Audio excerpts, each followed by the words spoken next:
Perlawanan terakhir Indonesia melawan Nepal. Berapakah cetakan gol yang perlu untuk Indonesia lolos ke peringkat seterusnya di Piala Asia 2023? Jom kita simak video ini.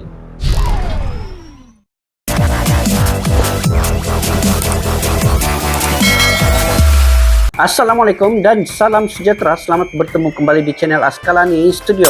Oke guys, apa kabar semua kalian di luar sana? Saya mengharapkan kalian semoga semua sehat-sehat belaka dan juga sentiasa dimurahkan rezeki dan sentiasa sukses kalian dalam apa jua bidang yang kalian usahakan guys. Dan terima kasih kepada yang sudah sudi bertandang ke channel ini, sudah sudi bergabung. Saya mendoakan kalian sentiasa dirahmati, dilindungi oleh Allah Subhanahu wa taala. Oke guys, pada hari ini apa yang kita ingin react lagi sekali terkait dengan sepak bola Indonesia menjelang perlawanan menentang Nepal di akhir perlawanan nanti. Apakah perlu cetakan gol itu yang besar untuk melayakkan, untuk meloloskan Indonesia ke peringkat Piala Asia 2023? Berapakah jumlah yang perlu guys sebenarnya bila Indonesia ingin lolos ke peringkat Piala Asia di runner up 5 yang terbaik? Jadi kita semak video ini guys. Video ini daripada mana? Video ini daripada channel 90 menit. Bolehlah subscribe, like, share, dan komen.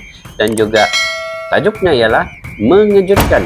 Ini jumlah gol yang harus dicetak agar timnas Indonesia lolos langsung ke Piala Asia. Jom kita semak video ini guys sama-sama.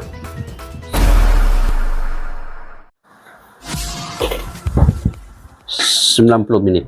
Kekalahan tipis timnas Indonesia versus Yordania membuat timnas Indonesia harus berhitung poin dan juga jumlah gol jika ingin lolos dari kualifikasi Piala Asia 2023. Sebelum lanjut, silakan tekan tombol subscribe-nya karena kami akan memberikan berita terupdate seputar sepak bola dan juga timnas Indonesia. Oke. Timnas Indonesia tidak mampu mengulangi kemenangan manis atas Kuwait di laga sebelumnya, setelah harus takluk dengan skor 1-0 atas salah satu raksasa Asia, Yordania. Permainan timnas Indonesia sebenarnya mampu mengimbangi Yordania pada babak pertama, dengan beberapa kali mengancam pertahanan tim asal Timur Tengah itu.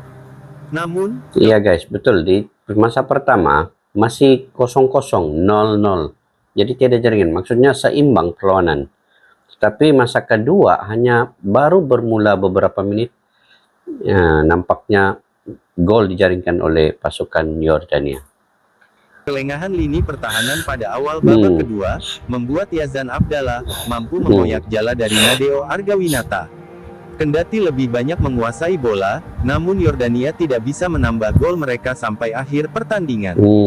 Dengan hasil tersebut, membuat Yordania bertengger di puncak klasemen dengan nilai 6, dan diikuti oleh Indonesia dan Kuwait dengan nilai 3. Secara matematis, timnas Indonesia masih mempunyai kesempatan untuk lolos sebagai runner-up terbaik grup.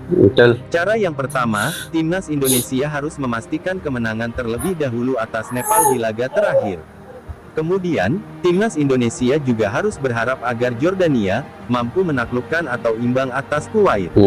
Atau, Yordania tidak boleh kalah lebih dari 2 gol atas Kuwait.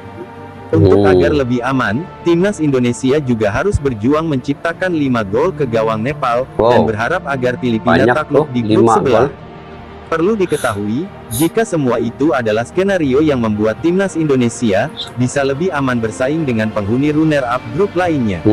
Perjalanan timnas Indonesia bisa jadi lebih mudah jika Kuwait dan Filipina menelan kekalahan di laga terakhir mereka. Terkhusus grup yang dihuni Palestina, Filipina, Yaman dan Mongolia, grup tersebut lebih memungkinkan untuk tidak mengirimkan runner-up terbaiknya ke Piala Asia 2023, dan peluang itu yang akan coba diambil pasukan Garuda untuk lolos dari babak kualifikasi. Oke guys, apapun yang berlaku menurut skenario ataupun percaturan prediksi dalam video ini tadi, perlu cetakan 5 gol guys, sangat tinggi. Bagi saya apa yang perlu dan penting pada ketika ini adalah menang terlebih dahulu. Menang terlebih dahulu dengan cetakan gol seberapa banyak pun, yang pentingnya perlu dalam 3 dan ke atas.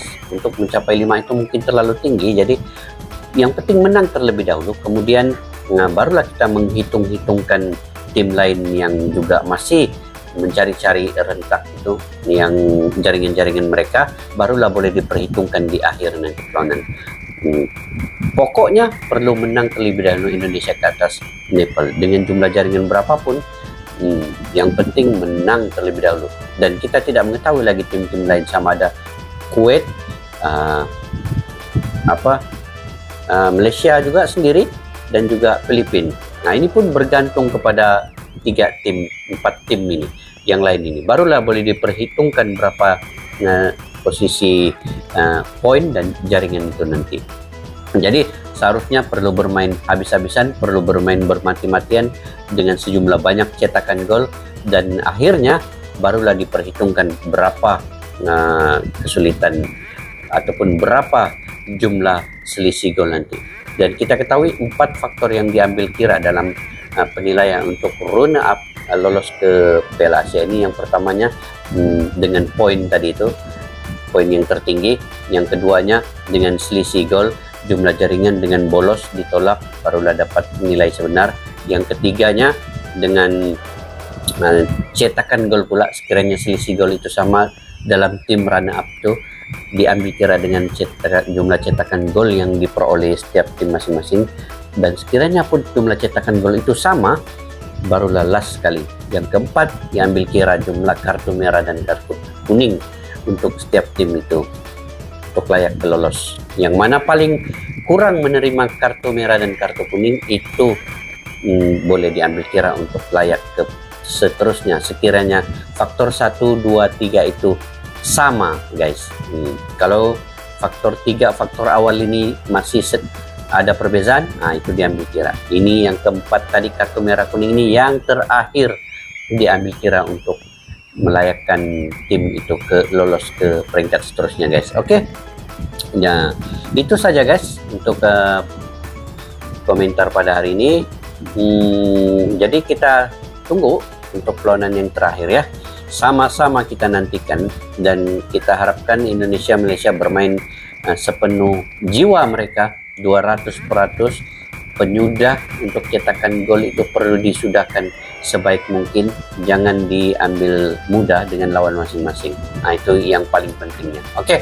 Apapun dalam bola sepak ini boleh berlaku, kita tidak boleh mengharapkan sesuatu tim lain untuk membantu kita. Kita kena berusaha sendiri. Tim Malaysia Indonesia kena berusaha sendiri yang sebaik maksimal mungkin. Sampai kita berjumpa lagi di video yang akan datang. Salam silaturahmi, majulah sukan untuk negara. Assalamualaikum.